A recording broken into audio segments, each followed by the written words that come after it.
We're good.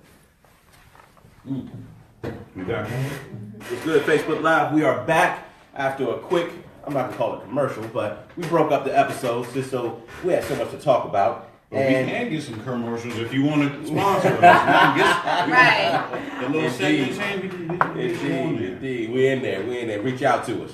So going back to the Mother and Sons Summit, I want to talk about some of the folks that we were able to interview. And the first person I want to mention is Susie Q. And she had a workshop that was called Supporting Incarcerated Sons. And her son, and if you get a chance, make sure you go back to or go to our Facebook page under Susie Q. You look for her interview. And she had a very compelling story when she told us basically her son realized and looked at her and said, "Mom, none of this is your fault. This is all the decisions I made." Wow. So this was not a situation where she blamed herself or her son blamed her. As she would put it, he had all the right things. He had all the right people involved. He had the village raising him. He had access. He had resources. As she would tell it, at 16 or something, he had the brand new Honda Civic when a lot of us were still on the bus or riding in a hoopty. Mm-hmm. So in her mind, she was like, I think he had too much too early. So he never appreciated it. But then he went out, and after all his friends who were maybe a year or so older than him left high school and went on to college, there was a gap of his kind of crew, and he started hanging with the wrong crew. And that's when life went wrong, or went in the wrong direction for him, or down the wrong path. If I remember correctly, he has about two and a half years left, and she is rooting for him. She's helped raising his son, his child, but Susie Q is involved. She is aware, and she actually works with young women. Yeah, she works at the jail. In the jail. So she's working with the women, these young adolescents who are in jail. But she says she doesn't tell them that was one of the reasons, but that kind of helps her. Mm-hmm. That's where her passion came out, from helping these people who otherwise wouldn't be having that help. Mm-hmm, mm-hmm. And I thought her story was powerful just because a lot of people would shut down after something like that, but she has rose up and said, "Well, young Rosa, ding ding ding ding ding, making a bell." I'll let y'all be the grammar police on TV show. Right. And I can't get that back because this is live. So she's over here making jokes. You gonna be like that old dude on Breaking Bad? He had to ding the bell. It's a grammar. Right. So I'm working on that. So and she is that person that basically said, "Okay, I'm not gonna let this define me, and I'm just gonna keep moving forward and stay positive." And by helping others, and she's the first person that I've heard her say, it's like women or young ladies are tough when they are going through the program. She said no one wants to work with the young ladies just because that's how tough. And she chooses, you know what, that's what I'm going to do. And she says she's been in all sorts of altercations where these young ladies have lost it, and it might have been like minor, scraps or scrapes.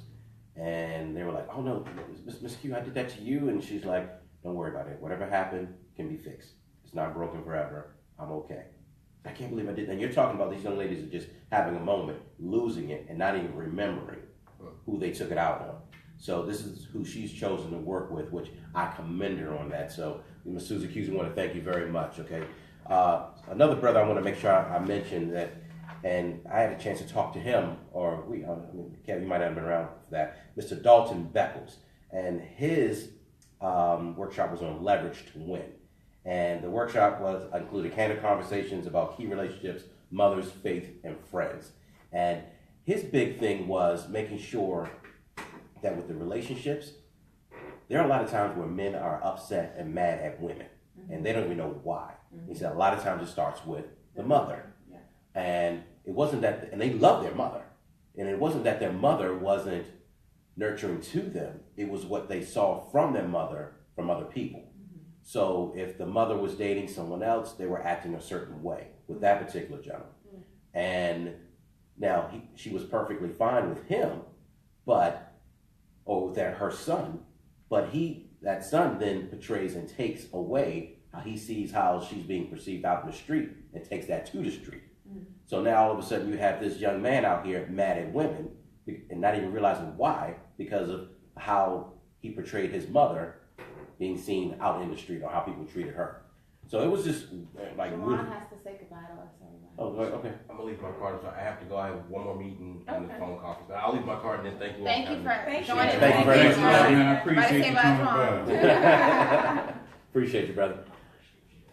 So,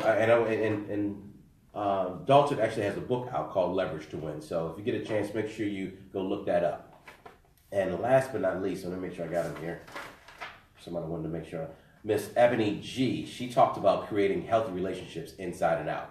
And we had an interview with her, so be sure to go back and check it out on our Facebook page, where she was talking about managing the emotions of boys and mothers. So, and I can speak to this, I remember being younger and you well up. You start, as someone would say, start smelling yourself, and you just feel like, and I can remember seeing this with our son, with his, and that was some funny episodes where it was like, who you think you're talking to type action going on. Me and my son had that moment. We had that moment last week. My son is 9. And he'll be 10 in May. And I feel like he caught himself, he like laughed at himself after, like, I was like, please, I'm a whole, and not to quote him, but like, I literally brought you in. I would be the one to take you out. And I told him as I was walking down the steps, because he was like standing at his door, and I was like, you don't want it with me. You don't want it with me. As I was walking down the steps, I got real I was like, you don't want it with me. That would be wild. They will Let's say that again. I was like, you don't want it with me. And he had to laugh at his mother after that. He was like, all right. I was like, yeah, all right, okay. Hey, yo, son, word is bond. Wow. So, no, because it's funny because we can laugh about this because I remember coming up and and I'm watching them, her son, and I'm like, yeah, I'm staying out of that one. He don't want to either. Well, that's because sometimes it's like a challenge. Yes. Like sometimes they push you beyond the point of, well, their actions are acting as if they've forgotten that you're the parent. Yes. And they've taken you to a place where you are now forgetting that I am the parent. Yes. I just need to assert myself and let you know Yes. that right now I will bust. Don't get knocked out up in this joint. I would say I don't think that it's about forgetting that somebody's a parent more than it is about realizing that out in the real world, your voice counts for something, whereas it may not have here. I mean, but it's the same thing I told my students, so I gave them It wasn't about my son's voice though, Kevin. It was a moment where I gave a directive, and then you challenged that directive, not because it's not about even being inquisitive or me like being like, oh, you don't have no place to talk or you can't ask questions. That's not what most of those mom moments is, challenging directives that are very specific things.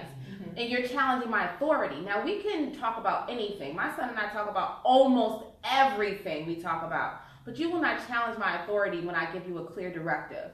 And then you waste your time doing what I told you to do. We give you chances. We'll tell you once, we'll tell you twice, we'll even tell you 3 times. Then the third time. Listen, and it's funny because my mom is old school. My mom was like, you tell them too many times. She was like, you give them too many chances, Lord.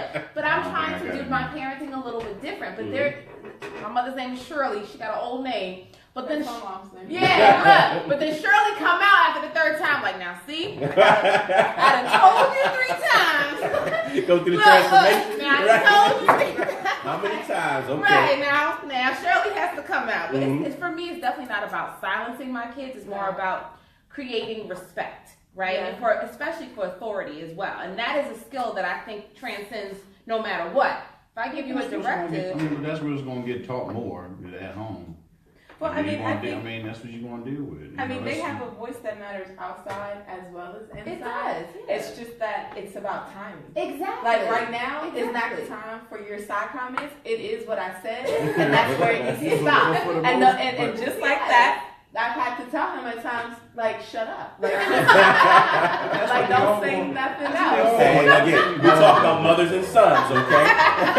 But that's that's because they're trying to keep going, and you're like, there is no more conversation about this. Like, this needs to stop now. And you try to be nice, and then it grows. It grows. And you're like, slow.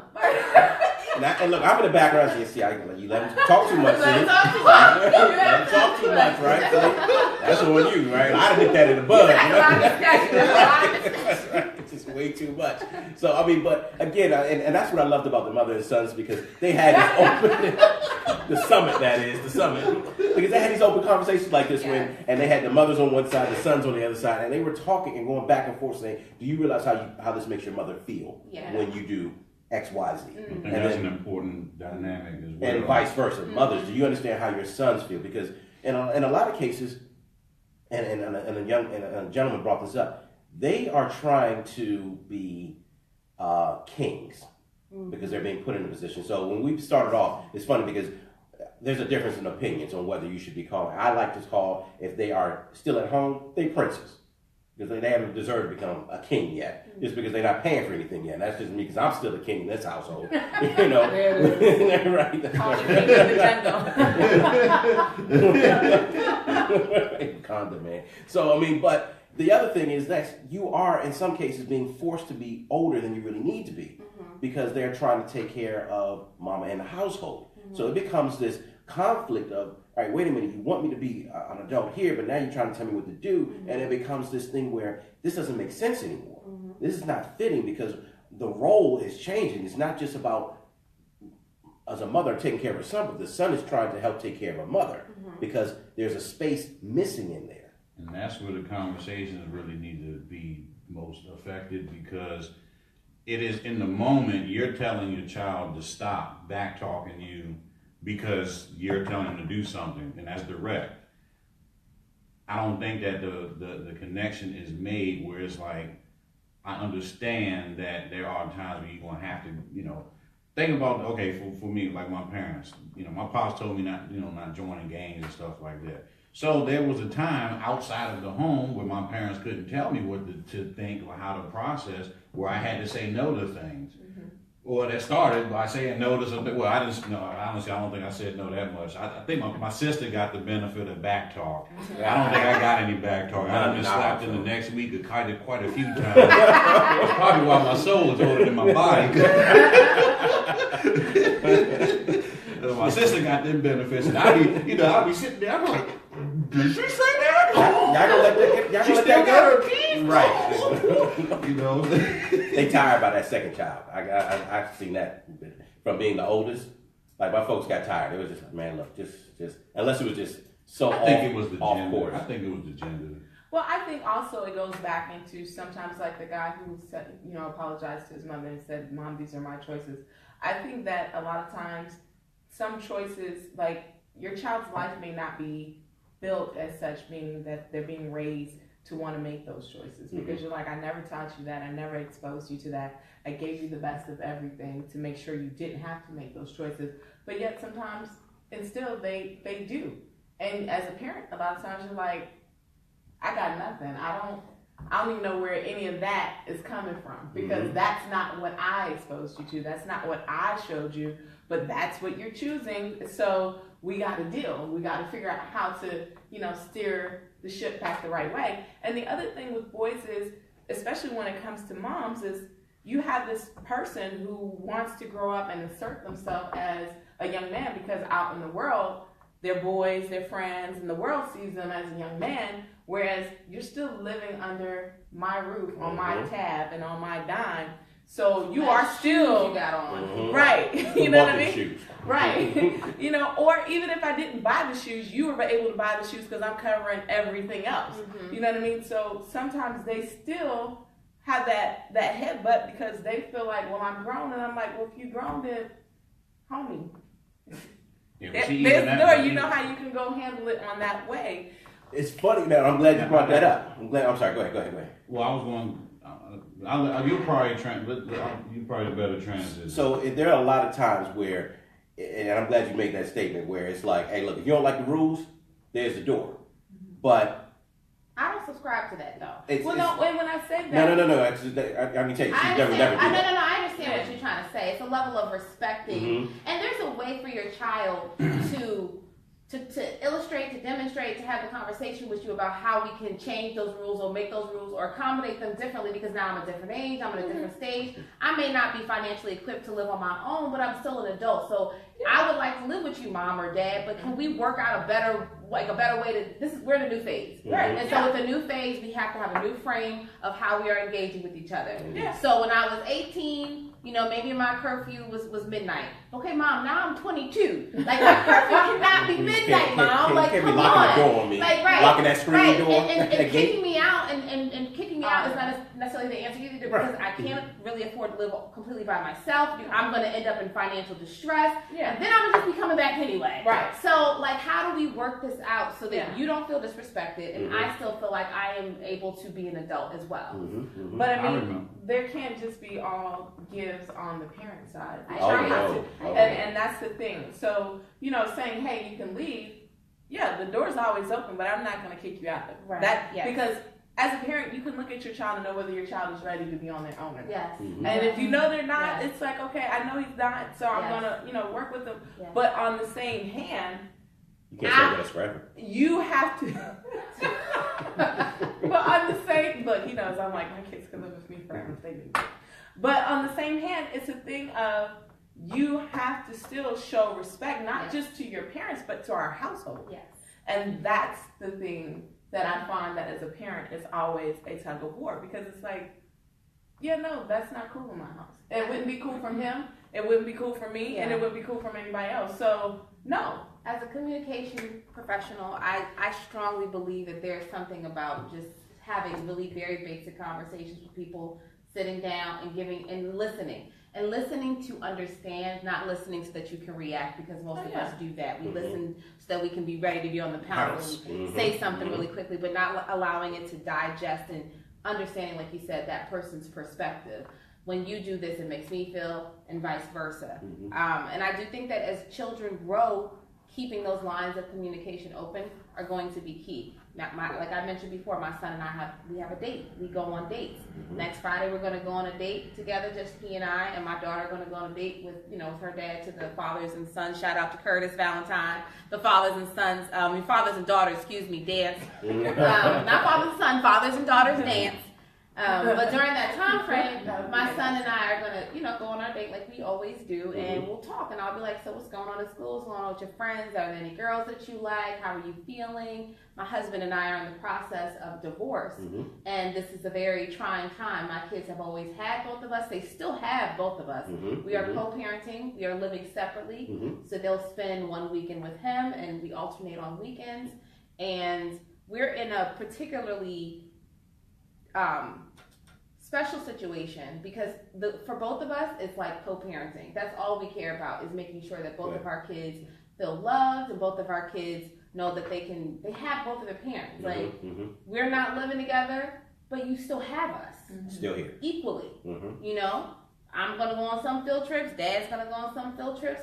We're both phone calls away when you're not with one or the other. And we're going to try to co-parent as peacefully as possible. It's the most important thing, making sure my kids know that they have both of their parents equally. Right. Period. Point blank. And I do think that sitting down with both of my kids, my daughter too, she's only 5, but she's spicy. All right. She is. Sitting down with both of them and talking to them as regularly as possible. I can't do it every day because I work and I'm managing a lot of things. But as a mom, just taking like an hour and being like, hey, let's go watch a movie in the bed and like talk and chit chat, or let's put together a Lego set. Let's build something. Let's comb the Barbie's hair. Just creating a space where my kids they can let their wall down and be open with their mother. Science proves that relationships are built stronger when there's activities that they're doing together. Absolutely. Oh, and you kind of hit on something. But our first interview at the Mother and Son Summit was with Mark Bynum Bay. And you guys remember that with his older, and he was actually incarcerated for almost 25 years. And his mother was up on stage with him. He was there to talk to the young brothers that were at the summit and talk about some of the choices they were made or could possibly make or not make. And it was crazy to hear, sort of like the Susie Q's interview, where she told us how her son told her this was not your fault. where he said the same exact thing. Mm-hmm. He was like, Mom, it was not my mama's fault. Mm-hmm. Because my siblings, I think one was He said everybody else went to college, And it was 4 graduated. other siblings, right? Mm-hmm, Yeah. mm-hmm. He said they all went to So all those were his choices. He was like, I was in the right household. I had all the right things. It was just my personal choices of what I made. So I think a lot of times people get caught up in the, where did I go wrong? Mm-hmm. Sometimes it's just like you can do everything right, but that particular child is going to make their own decisions. They're still a person. They're still a person, and you can't control them and keep them. We are all uniquely who we are. At the end of the day, that's all I can do is just breathe on that bias. And I have to say this too. So we're still combining these weekends because I think there were just two different parts on a spectrum where we had the mothers and sons and then redefining men in education. And I love the fact it was being redefined. I loved what I saw. It was just comforting to me. It was great. It was just like, all right, I identify with all these folks here. And Brother Victorious had like one of my favorite interviews, and you did that one. So, yeah, Lauren, give us kind of your perspective on how that went. Well, I think the interview went really well. Mm-hmm. He was probably one of the all of the interviews went really well. I think that his perspective on how he engages with his students, mm-hmm. and he has developed relationships, in his opinions, mm-hmm. that transcend time. Yes. So, because I had asked him, why do you do what you do? Or give me examples of how you know that you're going in the right path in your career. And he was talking about how one of his students who he had taught and mentored is now teaching and mentoring his son. Mm-hmm. And how he'll be at the grocery store, and he said, I don't feel more like a celebrity that I'm at the grocery store and somebody sees me, and like one of my old students, and they're talking about what they're doing, mm-hmm. and how him pouring into them has helped them live a better life or have a better future.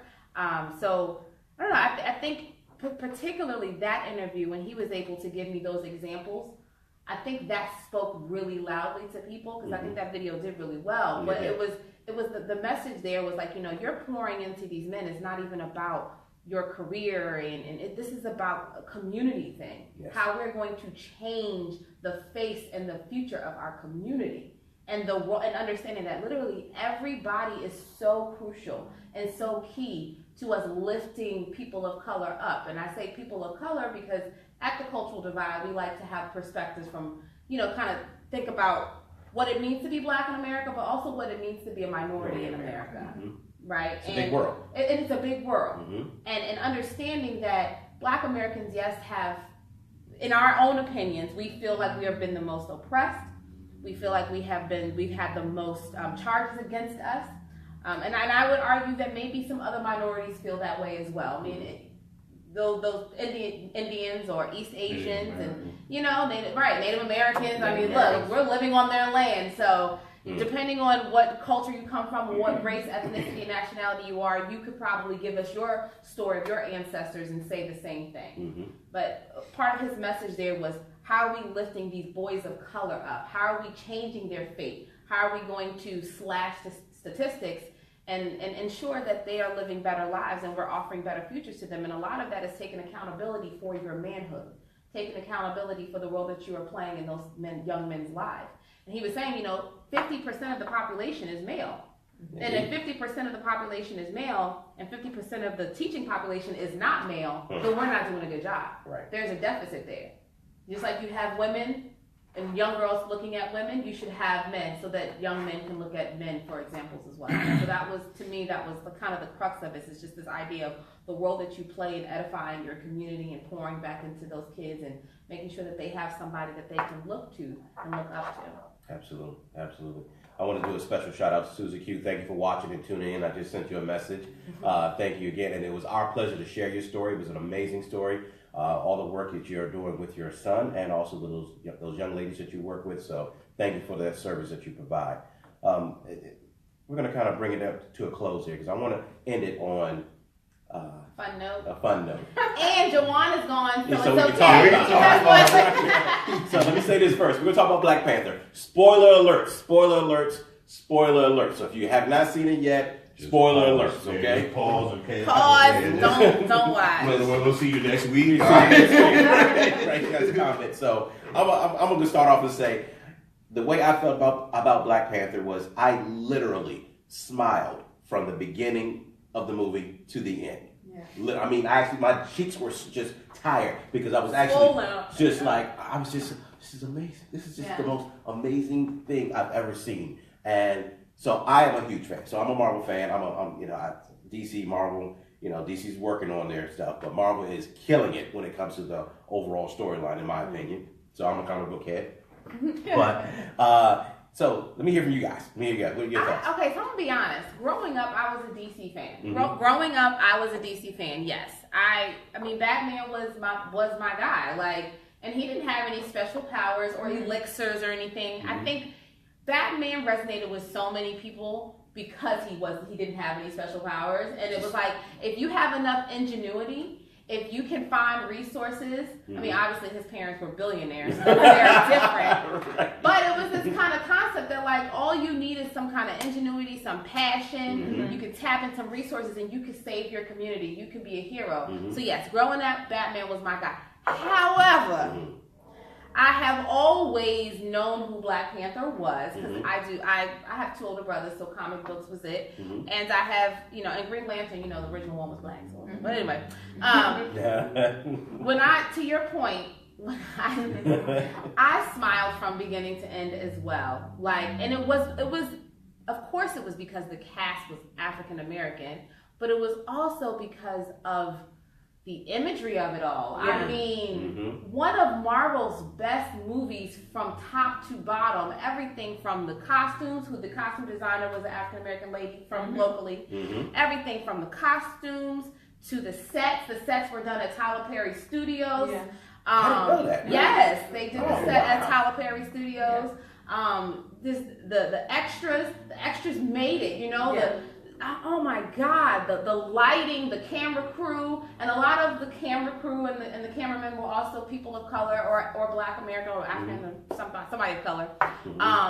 I mean, everything. I mean, it's almost like they thought about almost everything. They did a lot of research on this movie. Yes, they did a lot of research about the continent of Africa and the all women warrior army. That was actually based on a real army, a female army who protected the king, and I think that I want to say West Africa.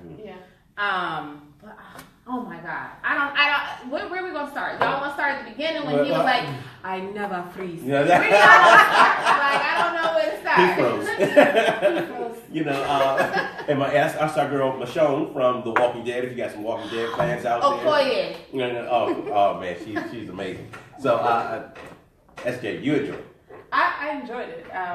I had to drag him there. No. It wasn't a drag. I had to drag him there. He kept putting it off like, oh, we got this to do. I'm like, man, are you kidding me? This is like our movie. Like, what do you mean we got stuff to do? We're going to go see it. I was literally just driving past Magic Johnson Theaters from the release day, from the premiere day till we actually went.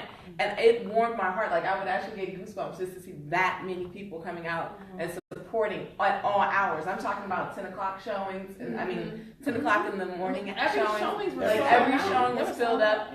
Everyone getting along. We don't typically go to certain movie theaters because you can't always enjoy the movie because you got your cousins talking and bringing in their own these different crazy things. But it was a good experience, and it was just really great, like, to see people of color not only come together to see something like this, but then to see it on screen and then see it portrayed so beautifully. I know that as a race of people, we have many strides to make. Yes. But every step in the right direction is a good one. It's a moment to celebrate. Indeed. And that's what I got from it. And it if you weren't woke, it should have woke you up. Somebody should have thrown a bucket of cold water on your face. Yeah, and I don't mean woke to the point where you're crapping on everybody's party just because you don't see their point of view. Yeah. But it was a good positive moment for people of color, and he can tell you at the end of the movie, I looked around and I told him, I said, this is the anomaly right here.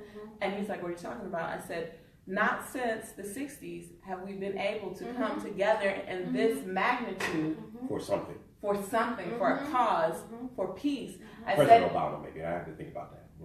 They had the Million Man March too. 95. Well, at the time, I couldn't think of any. But But it's the Million Man March. But my point is that all of those started something, but they fizzled out. So this is why it's still the anomaly, because we still don't know how to bring us all together and keep the cause going and moving. It's a beginning of a movement that's what all our movements do. They began and then it's just like, what happened? The movie has made more than $1 billion globally, and it is the #1 movie in the world. And I like that the movie is actually a good movie. It's a so many people were worried that it's going to do well because it's all blacks and blacks are going to go out and support it. No, it was actually a good movie with a good storyline, and I mean, it portrayed us well. I mean, you got to imagine what Africa would be like without colonialism. And I'm like, you know what I mean? Like, I'm sorry. No.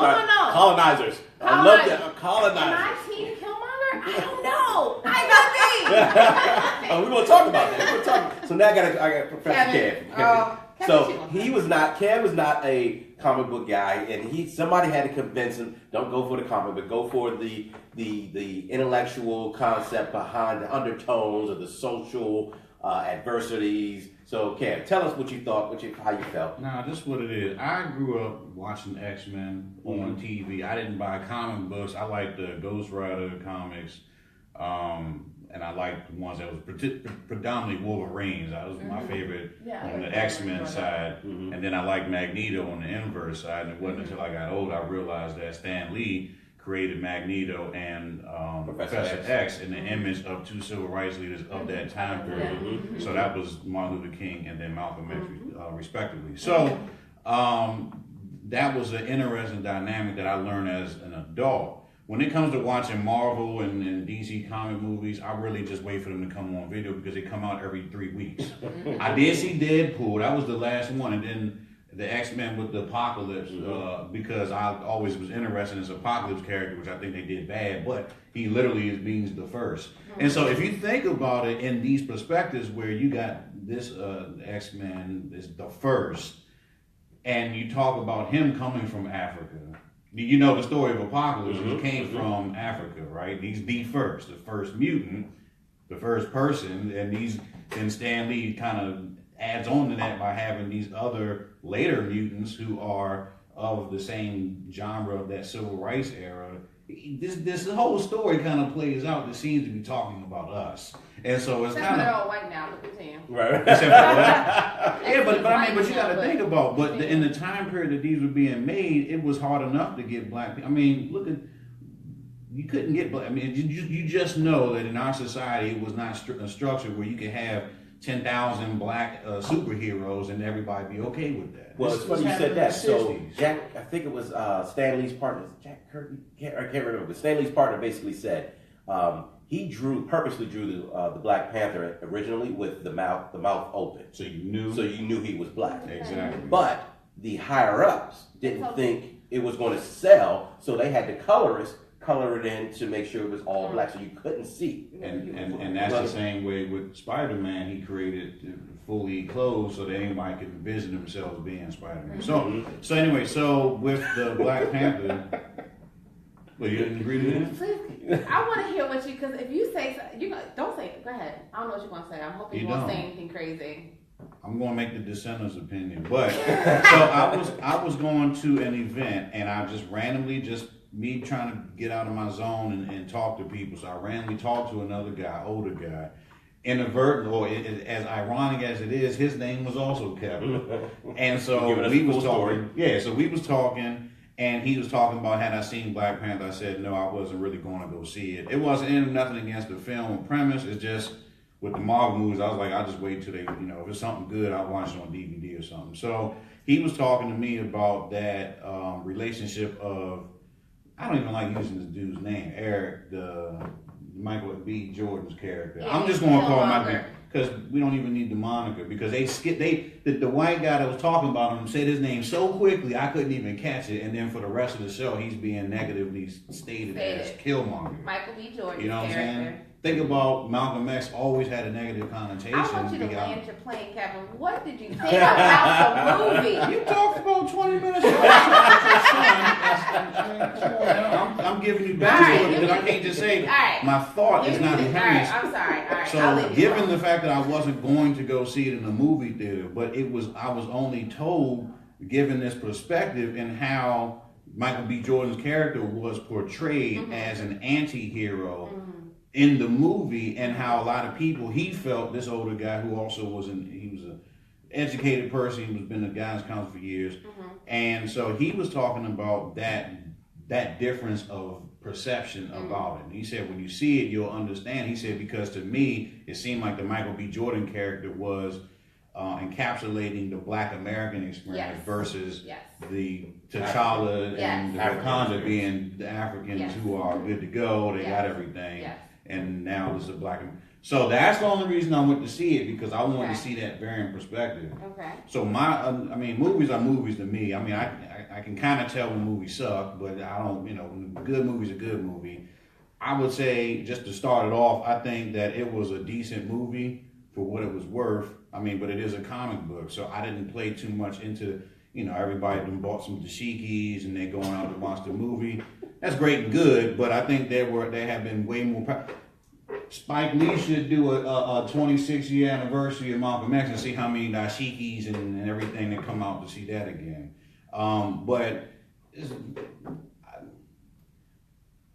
I saw what he was saying about Michael B. Jordan and the character that he portrayed as having to, he's fighting to be reconciled. One of the biggest, some of the biggest, I never read the comic book of Black Panther, but I was concerned about how, in the movie, they killed the cousin or the uncle or something like that. The brother. They killed the brother. Left the one son. It's not like he had 100 people. I'm sure that spaceship could have brought one son. But that's why T'Challa's character got upset. He was like, you left him there? He was like, you were wrong. All of you have been wrong for decades. I read an article that literally said Black Panther was not the hero in the movie, and that Killmonger was the hero, because Killmonger opened up something that would not have been opened up otherwise, which was this opportunity for them to use their resources for good. They hadn't been doing that, and without him, they would not have done that. Which old girl Lupita, she said that at the beginning of the movie. She said, why don't we help the other people? And old boy was like, well, that's not how that's our tradition. We've been doing it ourselves. We stay in our way. Exactly. And I think that was one of the things that I kind of attached to, where it's like, all right, well, I mean, how can you be a part of a help situation? Or how can you not respect the fact that he's mad that that's how he left people? Right, that's why I said, am I Team Killmonger? Yeah, so this article I found was on The Verge, and it says that Chadwick Boseman, based on that premise, he says that I was the actual antagonist in the movie because of the mindset and the perception. Even though he was going to do it after, did he? He waited until after he done killed the dude who told him he should do it. I mean, I get it, but couldn't he have stayed alive to have completed that mission? First of all, we don't know that Michael B. Jordan's character is dead, because one thing that's comic books do is they good for bringing people back. Yeah, they do. I call it the Jon Snow. Exactly. He didn't. Look. He did not bury him. We know of. He didn't throw him off a cliff or anything like that. So. Well, I mean, somebody got thrown off a cliff and still managed to come back in the movie. So we don't know that character's there seems to be no perception of what death actually is. So in the comic book, Killmonger is around for a while. For a while, he's around. One of the things that happened in the '60s comic book of Black Panther was he actually fought the KKK. In like the original series of the Black Panther, because the artist that was really good one. The artist at the time that was doing the comic book, the editor was like, you need to have more white people in this particular volume. Like, okay. And he's okay. And so the next book for that volume was him fighting the KKK and killing everybody. Insanity. So I got to play on something here, because there's a lot of social undertones in this whole movie, and I enjoyed it. And the number one thing that jumps out at me is something that we don't talk about in our community, the African versus African American Yes. communication. Hashtag courageous conversation. Hashtag courageous conversation. Because we grow up hearing in our little circles, and again, we have bold conversations out here, so we're about to put it out here, put it out there. So there's a lot of tension between Africans and African Americans. Yes. And it's never comfortable. I mean, like, you always thought about my brother, my sister, but then a lot of times it's this separation that we don't feel. And when I look at T'Challa or the Black Panther, and I look at Killmonger, Michael B. Jordan's character, Michael B. Jordan to me represents the Black Americans, but at the same time the rage of not having resources and trying to fight and scuffle to make things on our own. I mean, because this dude in here was a PhD, went to MIT, later became CIA, so he was intelligent, super smart. But then he had to go out on his own and then come back to some place, and they find out he's royalty, and it's like, he's who? And then all of a sudden it's like, well, we don't understand. Now, some people understood his perspective, where what's the guy's name? That raised the rhinos. The good guy from Get Out. The guy from Get Out. That was him. Yeah. Okay. So he because Killmonger brought someone to him, Claw, who killed his father, and he was just like, "Hey, look, this is what I'm doing for you. What you gonna do?" Now, the disparity between once Killmonger became into power was, all right, we don't like the mindset that you have here, and there's a lot of times that happens with us as African Americans and Africans. They don't like the mindset. It's different. Can I cut you off on that? The way I saw as the movie portrayed, there was a very fierce sense of loyalty to whomever was on the power seat. At the beginning of the movie, they showed them having that it was that ritual where if you wanted your challenge to be the king, you got to suffer the consequence. And so I was sitting there and I was watching, I figured that he was going to, that Michael B. Jordan character was going to be, best him, at least at that point. I'm kind of thinking like, well, it's not enough run time here. So I'm assuming that that's what was going to happen. And the problem that I had was that in the face of their own ritual that they had been doing forever, that could not have been the first time it happened. The story opens up saying that these 5 tribes warred with each other. It could not have been the first time, but for everybody to be so in shock and despair, well, that's what y'all created that environment. You should not have been upset that your man got killed. Except for the fact that I think it probably would have been the first time probably in decades because T'Challa's father was king and T'Challa's father's father was king. So that's what it was. It was they hadn't had that challenge in such a long amount of time. But then it goes back to what you said about that skit on the Saturday Night Live, where white people's like, oh, how did Donald Trump just racist win? Well, because that's the system y'all have in place. You have electoral colleges. And so he didn't need to get New York and he didn't get these runs. He got all 17 in the middle of the country that Hillary can't relate to. Sorry, too bad. You got to change that. I would even take it a little bit deeper and think about, you made a comment about the Africans versus African Americans and bold conversations. And as we sit here, I think we're all college educated people. I don't know about mine. There's even this disproportionate kind of classism in the Black community as well. And I have experienced it myself. Being kind of called or ridiculed for speaking a certain way, or maybe dressing a certain way, or holding myself a certain way. And I've actually had, now that I'm single, I've had men actually approach me and think it was cute to be like, oh, I could tell you college, like you classy, and I'm just kind of like, seriously? Is that a compliment? Is that not normal? I don't even understand that perspective of that being something that is like a set apart type thing. And I don't want to be set apart. Like, I'm a part of my people and my people are a part of me. And the fact that we have that kind of thinking in our community, we have that kind of thinking in our diaspora as well. I mean, that's a conversation that we have to have.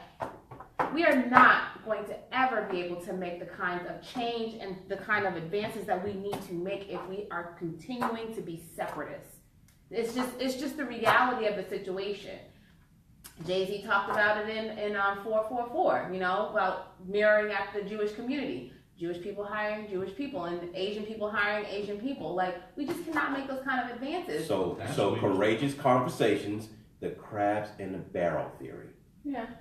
I mean, but it goes even deeper. Is it crabs in the barrel, or is it people at the top now wanting to pull people up? Both. But it's how did the crabs get in the barrel in the first? Who put them in it? But it even starts before then, because we had that conversation about just people who graduated from HBCUs versus people PWIs versus people that graduated from other colleges or universities, and how they. A lot of times, like right about now, there's this air of importance. No, from your HBCUs. I went to Bowie, and it's like, okay, so and your degree is what? It's the same. Oh, okay, good. Like, you know what I mean? It starts with that mindset, which you start digging deeper. So then it's the mindset of, oh, I went to this school, oh, I was a part of this sorority or this fraternity, oh, I lived in this neighborhood, I went to this elementary school. It starts there, and it just continues to grow to the point where people don't even realize that this is what we're teaching our kids. Like, you're different or better because you lived here or went there, or you had this opportunity and they didn't. And it's not so much in protecting your opportunity. I'm gonna throw this idea out. Integration.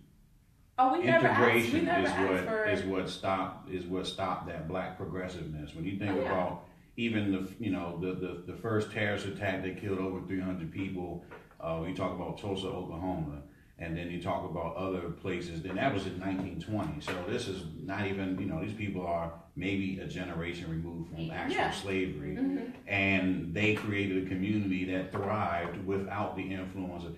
If you don't want us there, fine, we'll do it ourselves. Yeah. Integration came along, and the problem I have with integration is that integration just said, we'll let you Negroes sit here. It didn't say we will embrace you all as your separate perspective on society and involve your conversation piece when we do things like create school system policies. Well, I mean, we talk. Go ahead. Because think about even now, black people are still getting, we're still not able to go get these housing loans, and you talk about redlining districts. All of these things are part of us using a system that has not been used to benefit us. It wasn't our system in their favor. Exactly. But we integrated, but yet we still are at the bottom of getting these opportunities in a world on a large scale. So when Jay-Z was talking about doing it like other communities do, they don't think integration is the most advent of their cultural success, and that's where we have fallen short on ourselves, where we think that I can work at this Fortune 500. The Pursuit of Happiness, that movie, dissenting opinion, because I didn't really like it. I'm like, dude, all that work you was doing, you could have been doing it for yourself instead of trying to go and getting another. I mean, I understand it. It's different. It's a different mindset, different. He did split off and start his own. He did, but it starts here. So right here, black people never wanted integration. Integration was a Band-Aid applied by the leaders at the time. Black people never wanted to go to school with white people. They never wanted to live in white neighborhoods. They wanted to be offered the same opportunities, the same books, the same funding to get books and education that white people were offered. If you go back and you look through civil, our civil history and go back into the Malcolm X and the Martin Luther King era and before then, it was never about let's be able to go to the same school. It's about being offered the same opportunities that they were. And when integration was applied, that's when, now we got busing zones. Now you live here, but you're going here and this, that, and the other. It was a Band-Aid applied to black people saying, we want the same opportunities. We want the same funding for our schools. Why are our kids going to school with books that are so outdated? The information doesn't even make sense. That's what I'm saying. It was never, I want to go to school with your kids. It's give us the same opportunity. And that's what so much black America messes up and misses. But it goes to what Lauren was saying, how these other communities, I'm thinking about Jewish communities. They write their own books. Exactly. I think that's what Kevin's point is, because Kevin will ride Kevin will ride people, his friends, whatever. But like if I say like, you know, Black Power, he's like, did you go to a black store today? Did you go to a black owned movie theater? Did you buy? Are you wearing a black owned T-shirt? Like Kevin will, but I appreciate that because we have to we again. Part of the model is stop asking someone else to make things equitable. Because at the end of the day, that's not their job is to create equity for you. It's your job to create equity for yourself. It's almost like when you think about those self-help gurus who tell you, like, you are in charge of your energy. Mm-hmm. You are in charge of the way that you react. Same message. You are in charge of those things. And so I understand kind of drawing back in Black Panther, I understand Wakanda's mentality in that, like, we are preserving what works for us because it works for us and it's been working for us for centuries. And we are in charge of us. We are not in charge of the whole world.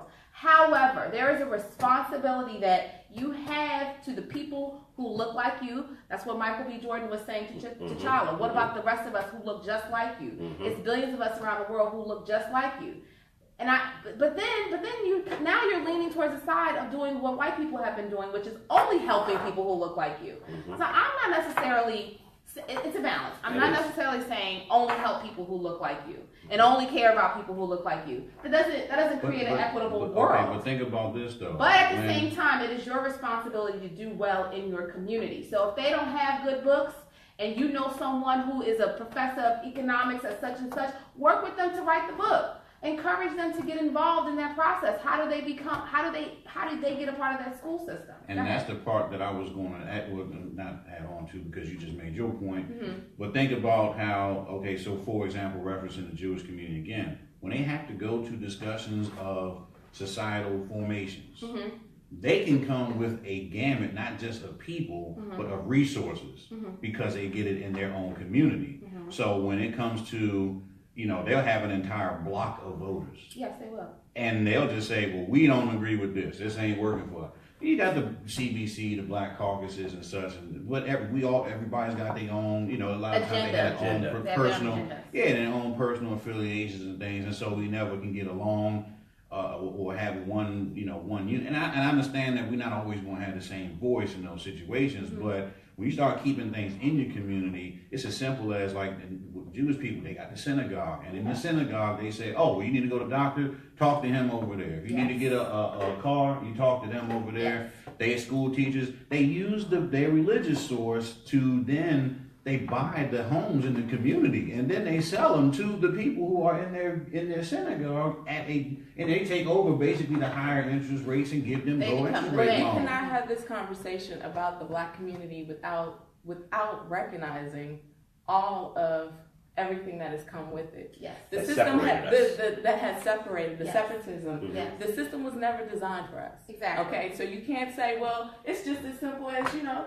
you want to keep it in your community, keep it in your community, go build your own bank. Go do, oh wow, if only it were that easy, I'm sure you'd have a bunch of them. Right. So you can't just make it seem like it's this Band-Aid fix, like, oh, we just all need to come together and keep our money in house and do this. Right. Because we're not like the Jewish people. It's not that simple. Right. There's other pieces to this. There's a lot of psychological stuff in our DNA. Exactly. We've been separated from the beginning. Exactly. So when we came across them ships, and then actually at that point we got on those plantations, and then they started separating us out. Then the separatism started there from folks that was in the house, because I know I'd have been way out in the field. Well, somewhere, it started but on it the was ships. It started on the ships over. You had people from different tribes who could not even communicate with each other. Exactly. And in our country, we didn't get along because you were this tribe and that was tribe. Okay. They took that and expanded on it, and it's been, you know, thousands of years of what we're experiencing now. Before slavery started, they went to Africa to study the tribes. They studied tribal warfare. They studied how we were already in conflict with each other. I mean, Africans were conquering nations before the Europeans were conquering nations. We conquered Sicily. We conquered over here in Native America. We were here before slavery. We went to Spain and conquered the parts Moors. of Spain. The Moors was all over. Right, and so it is a very deep thing. We could go all the way down, but what I like to do with myself, but also like with my kids. I'm like, so we are where we are now. So how do we think about resolutions for where we are now? Agreed, because even with the slavery before, we got that. But even after the slavery, I'm telling you, one generation removed, these people, we were setting up our own communities. That's what his point is. And that's what I'm saying. Yeah. I understand that right now it isn't because we got so much there, but it can get to that in not a long time. We were literally slaves and we didn't have names, we couldn't sign now stuff. We actually have multi-billionaires that are black. We have multi-millionaires that are black. We have people who look like us who actually could create small Wall Streets all over the country. I mean, that's the reality. They really could. One of the things that I was probably most disappointed with, and she is one of my people. She is one of my sheroes, and I love her. Harpo Productions, Oprah. But like, one of the first times they did behind the scenes of her show when she still had her show, most of her staff was white, and I was like, Oprah. Where's our people? Like, you have an opportunity to invest in your community, and most of your staff is white. And even when Discovery purchased her, and their office is right over in downtown Silver Spring, if you go, most of the staff is still white. Let me ask you this, on your perspective on that thought. Would it be better, let's say I was a person who was in that position where I had a TV show, would it be better to create opportunity not for you to work for me, but for you to create your own? But I feel like her show was 30 years or something. Yeah, it was 25. And so I think both. I think there's room to do both. There's room to do both. Yeah. Like, you can hire me because I can get that experience, but you can also create internal, what they call professional development programs in your company that allow me to move up the ladder in a clear way, and or create mentoring-ships, create shadowing opportunities. Scholarships is nice if it doesn't lead me nowhere. All right, I got money to go to school, and then what? It's hard to get a job. But the other thing you're missing is, and I'm not saying that any of the things that you all are suggesting can't be done, but I'm trying to get you to see it as a mindset. Yeah. In the Jewish community, they're taught that from little. Yes. We're not taught that. My mama didn't teach me that. Yeah. I'm sure your daddy didn't teach you that. My mom did teach me that. You know what I mean? My mama was a Black Panther. Did, but my mom was a part of the Black Panther movement. She actually got arrested when she was young. I had Black history books in my house. It was deep in my house all the time. Wow. But that's what I'm saying is that everyone isn't getting that. Right. And it's not something that just comes to you. Maybe it does as an adult. You say, oh, you know what? This is what I want to do. Yeah. But look at how many people they just don't get it. I mean, you have blacks that were raised in predominantly white neighborhoods where they don't see the difference between them and the white person. They don't see it. Or to add on to it, you have black people who grew up in other places where racism was not so overt. And I got a friend, and she's in California. Yeah. She grew up there. Her view on racism is way different than mine, where just 2 weeks ago I was educated about the almost 100 documented lynchings that happened in Maryland up to 1955. That blows my mind. Yeah. Her California experience being black is not the same way. It is not systemically structured in that. So she don't recognize it in the same capacity as I would, or even somebody obviously further down south. And just to add on to that, it just bothers me thinking about my great-grandmother who she was born in 1920, came up here in the 40s. So I can only imagine the stuff that she has seen or experienced. Especially when we talk about lynching, I'm almost positive she probably knows at least one person who just came up missing one day. And she probably knew exactly what it was, and there ain't no outlet to say anything about it. I can't imagine. It boggles my mind. I think that all of these things can happen, and all of these changes can happen, but it has to start somewhere. It has to start with a conversation. We can't just portray it like it's an overnight fix just because we got, how many ever black billionaires or whatever, all they got to do is just go build a bank. No, it's conversation and action. Yeah, it's a little more to that. Because what was one of the big words that they used, the men of PGCPS, was intentional. Right. Being intentional. Yeah. So if you have an item, you can intentionally look for a black person who's selling it. That's all I was trying to say. It's just intentional action. It don't have to be so I ain't saying you gotta walk around with the power, the fist power and everything like that, and wearing being intentional about how you edify your community. Exactly. So recently, and I will share this on our page, so everybody can kind of get involved and follow what they're going to do. But recently, some Black billionaires got together, and what they're trying to do is they're trying to establish their own African American PAC, similar to what the Koch brothers do for politicians. Nice. They're going to be based out of Manhattan, New York. Harlem, New York, I'm gonna be clear. Nice. I'll send you all the information. I like to track those kind of things all the time. So to your point, those conversations are happening. People are trying to move on this movement and move on the Black community's enthusiasm to support one another. It is happening. It's probably happening in silos. It's probably not being marketed enough. Overtly, but that's part of what part of my mission as a communications person, as a marketing person, is to try to. When I know, I share, and I try to plug people in. So and that's part of the show. That's why we kind of created this show, this forum, this open format, because we want people to actually start taking some type of action. Oh yeah. That's why we're having these courageous conversations. #courageous conversations. And I'm going to reach out and say a brother that I went to high school with. He put it out there, and he was talking about Ty. What's good, bro? The economics and entertainment. So we saw how. We as a community got behind Black parents. Yes.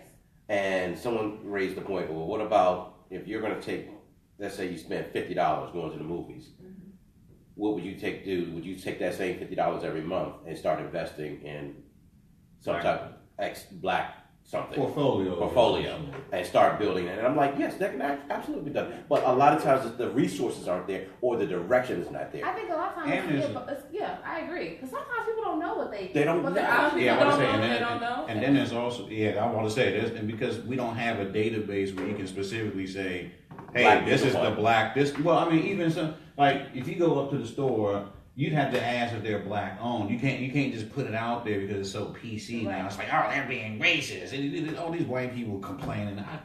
Stop crying. But then on the other hand, you have to think about it like this. So that was the other thing that was moving to me about seeing so many people come out for Black Panther. Okay, everyone that came to see that movie does not have $50 a month. But what they were able to do was put their money together where they normally would have bought the bootleg. They were motivated that I'm going to bring my 5 kids and my grandma, because that's what I saw out there, to go see this movie. That doesn't mean next month I can afford to do the same thing. It means that I was able to do it now. So how do you start the conversation of, okay, so you spent $100 on that event. So how can we make that $100 work for you later? Because maybe I don't have $100 freely every single month to dedicate. I mean, let's be real. You have a lot of people working on minimum wage and some that are working 2 or 3 jobs just to survive, just to pay rent, just to make sure JoJo can go to school and has a pair of shoes, let alone multiples. So that's the things to always keep in mind. While we're in America and a lot of people are doing very well, there's still a lot of people that they just aren't there yet. So how do you open the conversation so that it fits them, not just a certain demographic of, oh yeah, I got $50 a month, I can throw into this fund and I want to make it do some things. But how do I help that person who maybe only had $50 to spare every 3 months? You get what I'm saying? Well, it's just, again, resources and understanding what resources are available to you. But it's just opening up the conversation to everyone. Like, I think that all of our points are great and they're all valid. I just think that so many times in our community, we get kind of we get this like linear vision of it just has to be this way, when the reality is it's so much bigger than that, because there are so many different cases and different situations where we can't just apply a Band-Aid to it like integration or a blanket thing. My optimistic spirit says that is very true. My optimistic spirit says, but you have to do what you can do individually, but you help edify your community. So many people in our community don't know how or where to start. That's what I'm saying. That's what I'm saying. How do you have that conversation? It's just as simple as being friendly to your name. That's not what I'm saying. I'm not talking about the people who need the help. I'm talking about the people who have the resources at this table. So now you know that there are people. Exactly. That is my point. That's what I'm trying to say. We know people we know people need help. From a very broad perspective, we know there are people in our community who may not have access to Facebook, who may not have access to digital communications. So what do we do as it's accountability, it's being responsible with your opportunity, it's being responsible with your resources. Of course there are people who don't have the money. Of course there are people who don't have the access. So knowing that, you understand that, I understand that, and so on and so on, it just takes you to just do what you can do to edify your community. Do what you can do to reach out to someone, start something, work with, connect to an organization that works more locally at that level, who is helping people, connect them to opportunities, You're right, we cannot solve every issue for our community overnight, but I do think it's like old people say, one day at a time, once you wake up and you know better, you're supposed to do better. So now I know better, now you know better, we're going to do better, and we're going to continue to try to connect to other people who are doing better and sharing that message and spreading that and helping people wake up. Yeah, and I'm going to end it on that note because we're like way over our hour. Yeah. Again, I want to keep this at 45 minutes, but the conversation was way too good. But you see what Black Panther has opened up for us. We're looking at this at a completely different world. When we talk about support, I want to make sure we think about Juwan Blocker, who's not here. Let's make sure you reach out to him or follow him on his social media or on his website. And just keep doing what you can do. Like little baby steps is like what we're talking about. Like every morning I know I do this. I move 1 inch further than I was yesterday. And if we're reaching out to our community and we're helping our community and we're not looking at them like, it's up to you.